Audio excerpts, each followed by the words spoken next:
Have you ever wondered the possibility of having a Kingdom Hearts animated TV series? Apparently, such project was an actual reality back in 2002, until it got scrapped.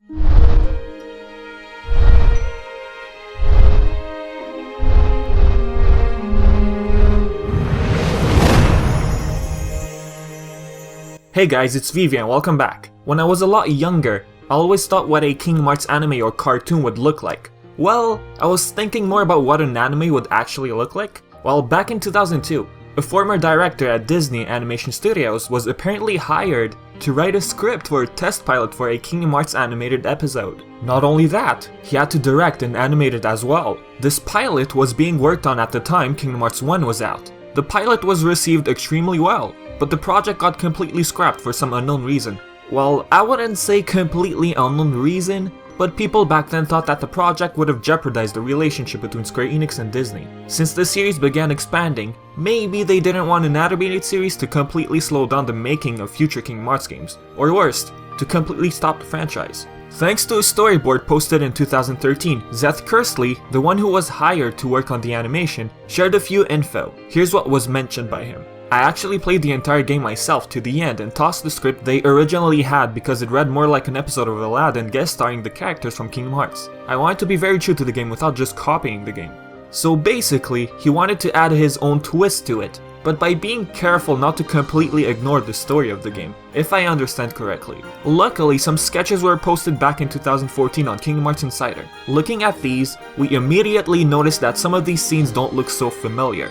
We have Riku holding the lamp, which doesn't actually happen in Kingdom Hearts 1. So already, we can tell that the animation was taking a slightly different route. And according to Kersley, the backgrounds were going to have the actual backgrounds from the movie. So when Sora and Riku were fighting in the streets, it was the actual backgrounds from the movie. When Riku grabs the lamp, it was the background from when Aladdin grabbed the lamp. So it's interesting to know that there could have actually been a Kingdom Hearts animated series. Just imagine what the series could have been like if we had an animated series. Something really caught my attention lately. The director of the Ratchet and Clank movie was going to direct an episode for the Kingdom Hearts animated TV series back in 2004.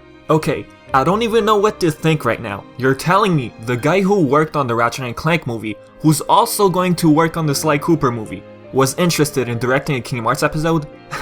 Okay, two things right here. One, he was going to work on my favorite video game, and two, this guy might actually be a fan of the series. Out of all people out there, Kevin Munroe was going to work on an episode.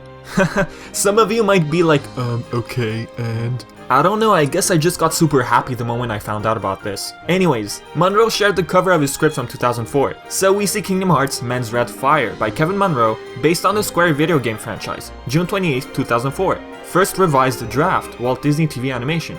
According to Munroe, the episode was supposed to take place in the Jungle Book world. Yup, it was one of a few they were doing. Mine was based in Jungle Book world. Jungle Book has never been a world in Kingdom Hearts, but people were able to find the world in Birth by Sleep's codes. Apparently, Jungle Book was originally planned to appear in Birth by Sleep but got scrapped due to game capacity or timing. For Kingdom Hearts 3, we still don't know if such world will make an appearance. Alright, I'm gonna say this, but some of you might completely disagree or hate the idea. What if we actually get a Sly or Ratchet cartoon or anime in the future? I mean look, Sony, Sucker Punch, Sanzuru, and Insomniac Games have a less complicated relationship with Sony, I believe. Why? Because Sly and Ratchet are getting a movie. They could have picked other games, right? These games are getting movies because they have the potential to attract a large range of audience. On the other hand, Disney and Square Enix have a more complex relationship. Look, Dissidia was originally supposed to be a Kingdom Hearts fighting game. However, it got scrapped due to Disney not wanting their characters to fight. Plus, the Kingdom Hearts animated series got scrapped to avoid jeopardizing their relationship. So that's why I believe Square and Disney have a more complex relationship. Now, if Sony, let's say, has a less complicated relationship with Insomniac and Sucker Punch, why not get an animated series for Sly and Ratchet in the future? I mean, Sly Cooper already has a fantastic cartoon-looking cinematics. Not to mention we got a secret anime-looking ending in Sly Cooper 1. For Ratchet and Clank, a cartoon or anime would look pretty interesting. There's this one very old TV commercial of Ratchet and Clank 1. We basically see Ratchet in cartoon and it's pretty sweet. Since Kevin Munroe is directing Ratchet and Clank and Sly, why not have him as a director? The Ratchet and Clank movie looks absolutely awesome. The Sly teaser was pretty good also. Why not an animated series in the future? If the movies do pretty well, who knows what might be planned for the future of the series. Alright guys, I guess I'll end the video right here. Feel free to type your thoughts in the comments. I've been Vivi, and until next time.